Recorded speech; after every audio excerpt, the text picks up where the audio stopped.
Hello বন্ধুরা, তোমরা সবাই কেমন আছো? আশা করি ভালো আছো, সুস্থ আছো। তো আমিও ভালো আছি। মৌসুমি অফিসের চ্যানেলে তোমাদের সবাইকে স্বাগত জানিয়ে আজকে চলে এলাম রান্না শেয়ার করতে। তো দেখো, কাঠের জালে আজকে রান্না করবো। তো দেখো কত সুন্দর উনানটা ধরেছে। আর কাঠের জালে রান্না করতে ভীষণ ভালো লাগে। তোমরা কারা কারা কাঠের জালে রান্না করতে ভালোবাসো অবশ্যই কিন্তু কমেন্টে জানিও। কাঠের জালে একটু কালি পরে ঠিকই, কিন্তু তরকারি পাটি না ভীষণ টেস্টি হয় খেতে। তো যাই হোক, আমি এখন রান্না বসিয়ে দিয়েছি। দেখো কড়াতে জল দিয়েছি। আর আজকে আমি বানাবো সয়াবিন রেসিপি। তো চলো ফার্স্টে দেখো, এক প্যাকেট সয়াবিন নিয়েছি। কিসা সয়াবিনটা খেতে বেশ ভালো লাগে, নরম, খেতেও ভালো লাগে, টেস্টফুল। তো চলো, জল ফুটে গেছে আর এখন আমি সয়াবিনগুলোকে দিয়ে ভালো করে সেদ্ধ করে নেব।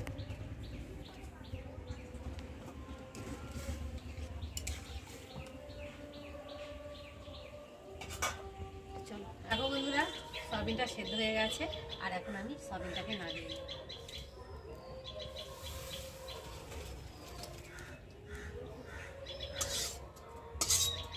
এবার কড়া বসাবো। কাঠের জালটা ধাউ ধাউ করে ধরে যাচ্ছে।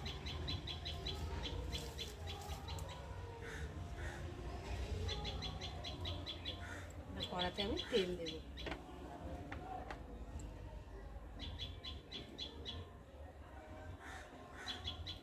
তেলটা একটু গরম হবে। দেখো বন্ধুরা, তেলটা গরম হয়ে গেছে আর এখন আমি ফোড়নে তেজপাতা দেবো আর দেবো কালো জিরে। ভালো করে নেড়ে নেব। আর এখন এই যে কেটে রাখা লঙ্কা আর আলুটাকে দিয়ে তেলের মধ্যে ভালো করে ভেজে নেব।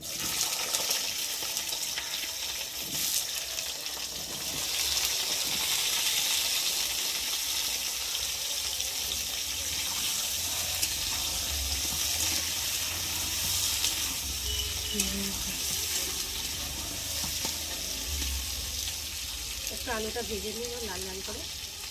এটা বেশ লাল লাল করে ভেজে নিয়েছি। আর এখন আমি দিয়ে দেবো স্বাদ মতো নুন,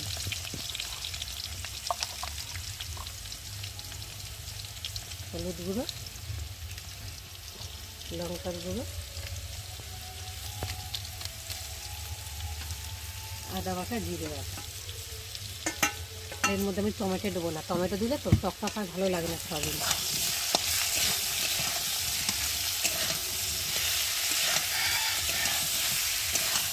ভালো করে নেড়ে ছেড়ে আর এখন আমি সেদ্ধ করে রাখা সয়াবিনটাকে দিয়ে দেবো।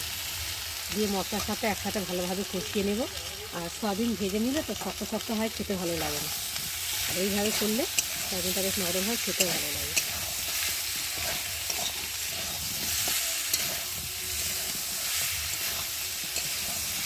তো দেখো বন্ধুরা, ভালোভাবে কষিয়ে নিয়েছি আর মশলা থেকে একটা গন্ধ ছেড়ে দিয়েছে বেশ ভাজা ভাজা। আর এখন আমি পরিমাণ মতো জল দিয়ে দিই। যেহেতু আমি সয়াবিনটা খুব একটা ঝোলঝোল করবো না, মাখা মাখা মতো করবো, ওই জন্যে পরিমাণ মতো জল দিলাম। দিয়ে একটু খুন্তি দিয়ে ভালো করে কড়ার মধ্যে মশলাগুলো লেগে গেছে তো, কাঠের জালে তো সামলানো যায় না। তাড়াতাড়ি চারিদিক দিয়ে আগুন ওঠে, ধাউ ধাউ ধাউ ধাউ করে ধরে ওঠে। একদিকে ভালো, রান্নাটা বেশ ভালো হয়, টেস্ট হয়, খেতে ভালো লাগে, আর খুব তাড়াতাড়ি রান্না হয়ে যায়। তো চলো এখন দেখো বন্ধুরা, সয়াবিন আলু রেসিপি তৈরি হয়ে গেছে আর আলুগুলো ভালোভাবে সেদ্ধ হয়ে গেছে। এখন নামাবার আগে আমি স্বাদ মতো চিনি দেবো আর অল্প করে দেবো মিট মশলা। গরম মশলা দিলেও হয়, তো আমরা মিট মশলাটা বেশি পছন্দ করি, খেতে ভালো লাগে তার জন্য। তো দেখো একটু ভালো করে নেড়ে ছেড়ে নেব। তো বন্ধুরা, আজকে আমার সয়াবিনের রেসিপি কেমন লাগলো নিরামিষ অবশ্যই কিন্তু কমেন্টে জানিও। আর ভালো লাগলে লাইক কমেন্ট শেয়ার করো। আর আমার চ্যানেলে যদি নতুন হয়ে থাকো চ্যানেলটাকে সাবস্ক্রাইব করো। আবার তোমাদের সঙ্গে দেখা হবে পরের ব্লগে। ততক্ষণ তোমরা তোমাদের খেয়াল রাখো, তোমরা আমার চ্যানেলটাকে সাবস্ক্রাইব করতে থাকো আর আমি এদিকে ঢালতে থাকি।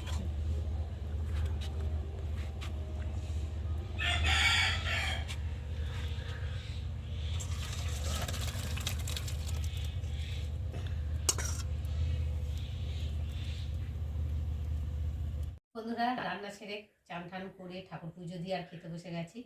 আর চলো, আজকে রান্না হয়েছে। ফার্স্টে দেখাই, দেখো ভাত করেছি, আলু ভাতে দিয়েছি। ভাতের মধ্যে কাঠের জালে করেছি তো কালি কালি হয়ে যায় বলে হাঁড়িটা মেজে নিয়েছি আর ভাতটা ঢেলে নিয়েছে। আর এখানটায় দেখো বেগুন পুড়িয়েছি, টমেটো পুড়িয়েছি, আলু ভাতে দিয়ে মাখা করব। এখানে শুকনো লঙ্কা ভেজে নিয়েছি। আর আজকে হচ্ছে সয়াবিন দিয়ে আলু দিয়ে রেসিপি তোমাদের সাথে শেয়ার করেছি। কেমন হয়েছে অবশ্যই কিন্তু কমেন্টে জানিও। আর এখানটায় রয়েছে চাটনি ভাত শেষে। আজকাল খুব সিম্পল রান্না। তো চলো এখন খাওয়া যাক, আবার দেখা হবে। টাটা।